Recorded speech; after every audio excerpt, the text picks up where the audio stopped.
Kitchen Couch Podcast. We're feeding the soul one conversation at a time. The Kitchen Couch Podcast.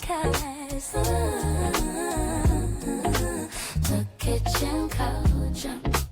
The Kitchen Couch. We feeding the soul one conversation at a time. Living in fear that if we do take a break, we're going to miss out on something, or we're going to be perceived as lazy. You know what I mean? Like, there's all these things that show up because of how we perceive like resting, like actual like rest. You know, you got to work twice as hard to get half as much. Like, that's something that we repeat over and over again. So that inherently lets us know to work twice as hard as everyone else. So where would we find time for rest? True. And now they're on it. I guess too, I feel like a lot of us find it hard to rest because of this concept of Black excellence. I feel like for some reason, you never hear anyone say like Asian excellence or white excellence. Like, it's always Black excellence. And it's as if we aren't really of any value if we're not special or extraordinary. You know, we don't really value being, normal. That's something we really value as a people. Yes, I totally agree. Like, if you're not Black excellence, what are you? Like, God forbid you want to sell seashells by the seashore. Like, you are a loser in our community. And that's not. And so I feel like we rarely get to figure out what we organically enjoy and not organically enjoy and then turn it for a profit. I agree. We don't know how to do that. I agree. Where do you think that comes from? I think it goes back to like, a lot of us, especially if you come from like lower middle class or even just lower class, like we spend our entire lives trying to make $1 out of 15 cents. So if I cook well, I need to sell plates. Like, there is no just enjoying, your culinary experience. You need to find a way to monetize that because our margins are already thin. Yep. And then the concept of a hobby if you have a hobby now, I'm quite sure it's expensive. Like, it's not cheap to have a photography hobby or a scuba diving hobby or golfing or like, these are very expensive hobbies. So like, where's this extra money coming from? True. So yeah, I think that's where it comes from. We have a very survival, fear-based, like, background. A lot of us do. Not everyone, but a lot of us do. Like, working out of that it's not a dollar amount that gets you out. It's not an education level that gets you out. It's a mindset change.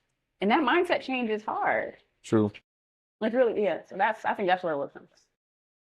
I think a lot of times too, that stuff is, those terms and that idea can be divisive. You get what I mean? Like, people feel like, if I'm not a lawyer, if I'm not a doctor, if I'm not in a fraternity or sorority, like, I'm not Black active. If I didn't go to a HBCU, or it becomes very divisive. You get what I mean? Like, because there's this whole thing about that too. That's a lot of benefits. Like, this is not me going on a tangent about. I'm just using this as an example that sometimes it's like, you can't sit here. You don't get to sit over here because you're not part of this. You're not part of the Black excellence. And I've seen it be divisive in a way, which we do it to ourselves a lot. Hard by these things. I don't know if they're going to do it today. Are you the only child? No, I have one brother. He's 2 years younger though. Okay. Yeah, so he was like my first baby. He's a very grown up baby now. But yes, I have one sibling. Where's he at?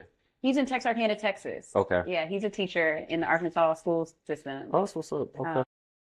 Yeah, he and I could be, I don't think there's any way we could be any more different. Like, he's one of those kids that from a very young age, like, he knew he wanted to have a family. He wanted to be a teacher. He wanted to make a difference with you, which is super awesome because you can tell that he's making a difference like year over year with these kids. I love it. Especially a Black man in education. Right. It's not a lot. And there's a lot of barriers that make the job more challenging. Yep. But I love how he approaches his classroom and it with such enthusiasm year over year. I think he's at year 6 or 7, and I couldn't imagine still approaching each year with just caring about how the children learn. Going out of his way to make the most creative lesson plans, money out of his own pocket to make things pan out. I love that. Meeting the kids' parents at the car because he wants his kids to know that they're cared about all the time. Like, I was like, that's some dedication right there. I love it.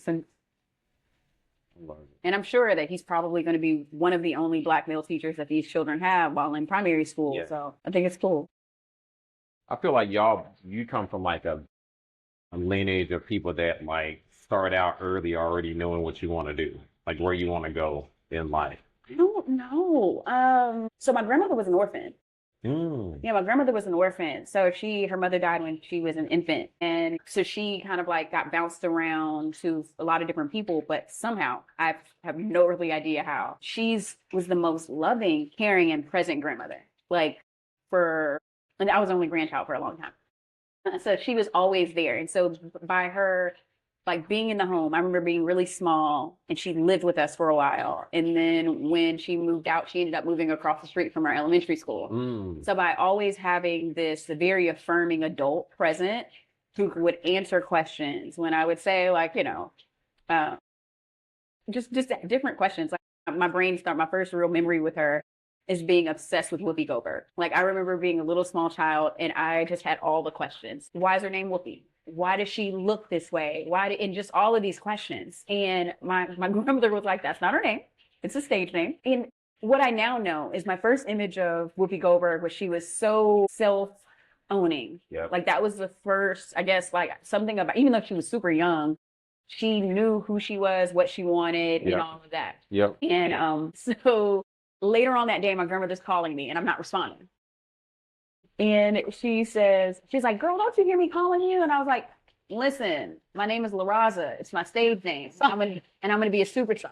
Call me by my stage name. My stage name. Like, I'm going to be a superstar. She said, okay. Well, what is that? And so I feel like by having that type of affirming background all the time, you can explore interests. You can say you want to be this thing. Yep. And there's never anyone around saying you can't do it. Yep. Now, sports, they did tell me I couldn't do sports. But outside of that, I could do anything. So it made it transitioning into, college, law school. I never doubted if I was going to pass the bar. Not one time was I like, oh, what if I don't pass? Because I had such an affirming upbringing. Yep. It was just, That's so important. Mm-hmm. You get what I mean? Because a lot of people don't have that. Yeah. Like I didn't have that. And so when I hear that, I love that because I don't think we talk about that enough. You know, like I think you see that so much in white communities. I think our society affirms white people all the time. They're like, I'm going to go be Superman. They feel like they can be and do anything they want to because I feel like society affirms them. But also in our community, like, I don't think we do enough of that. And it also sometimes doesn't come from the people that are caring for us, like our caretakers. They don't always, and then a lot of, they don't affirm themselves, so how can I affirm you if I'm not affirming myself and I don't have this strong belief that, I can accomplish the things that I want to, so I think that's huge because that's why I was asking that question because I was like, I wonder where that comes from with you because, I didn't have it. Now that you talking it out, I think it's because I didn't have a perfect upbringing, but we had a very safe upbringing. Yeah. Like not just my family, my neighborhood, my teachers, counselors, there was always someone advocating for me throughout my life. And then also teaching me how to advocate for myself in spaces when the adult was on the way. And I think that's very important, especially teaching your children to mature and become adults in increments. I think that's something that we're missing out. And I don't know if it's because millennials are now parents and we were latchkey kids. And so now we don't want our kids to know how to do anything, but it's very important that you teach them over time to have situational awareness, advocate for themselves with respect, stand up for themselves. And that's something that I was allowed to do because my parents were very big on, you can have a voice, keep it lower, be respectful, but you're allowed to have a voice and express how you feel and how you feel matters. And I think that's what we miss a lot of times and why children don't have the safest environments is when they have to be able to express themselves and what they need and you believe them. I didn't have that. I grew up where if you had any questions or you were curious about anything, you couldn't ask it. You couldn't advocate for yourself. You couldn't do any of that. It was considered disrespectful. I hear a lot of that. But I always did advocate for myself. In spite of, I was like, no, I'm serious about, I don't like that. I'm serious about, I'm not doing that. And I got in trouble a lot by doing that. But I wouldn't change it. I wouldn't change it at all. I think that it's who I am. You know, like I was put here to advocate for myself, for other people. Like I wouldn't change it at all. I got punished and like on punishment, all this stuff just for being. Yeah. And my dad would let me know he wasn't. I was a little difficult sometimes because I was big on like this is what I'm gonna do. I guess I was meant to be a lawyer. Tell me what the rules are. That was really big. Just tell me what the rules are, and then you know if I'm gonna do the thing, I'm gonna do it. If I'm gonna get on punishment, I'm fine with getting on punishment. Yep. And my dad would get so frustrated, but at the end of the day, a lot of times he was proud of me. He was like, okay, well, you know, you made a risk assessment, you found out, you know, and let's move from there. And I really do love and appreciate how my parents knew they had two different children. They didn't use the same approach with both my brother and me. Sure. Because we're night and day as far as personalities. And I think that helped a lot with us having permission to be ourselves. Were your parents both raised in two-parent homes? Not necessarily, and they were raised in two-parent households with two very different households. Like my mom is from the Midwest; she's from Cleveland, Ohio. My dad is from Chandler, Oklahoma. So Where? Chandler, Oklahoma. Nowhere, Oklahoma. What's it called? Chandler. Oh yeah, I know where Chandler's at. Yeah, I know where it's at. I do not. And so, like, where my dad grew up in a household where my grandfather was a carpenter and ran a business, and my nana was a stay-at-home mom. My mom's side, both of my grandparents worked, and you know, and they eventually divorced like after 20 years of marriage, but throughout they waited till the kids grew up, and so they had very different backgrounds, but were very collaborative in child rearing. Okay. And you knew that they might not have agreed with each other, but they were a united front in front of us, you know, so that was important. So y'all come from like like you at least have, even though they divorced later, like you come from a place of like family. And we still all continue to, we still continue to spend holidays together. Even though my grandparents were divorced, like we still continue to spend like Christmases together. Yeah. Up until my grandfather just passed in June, you know, so I had all four grandparents until recently.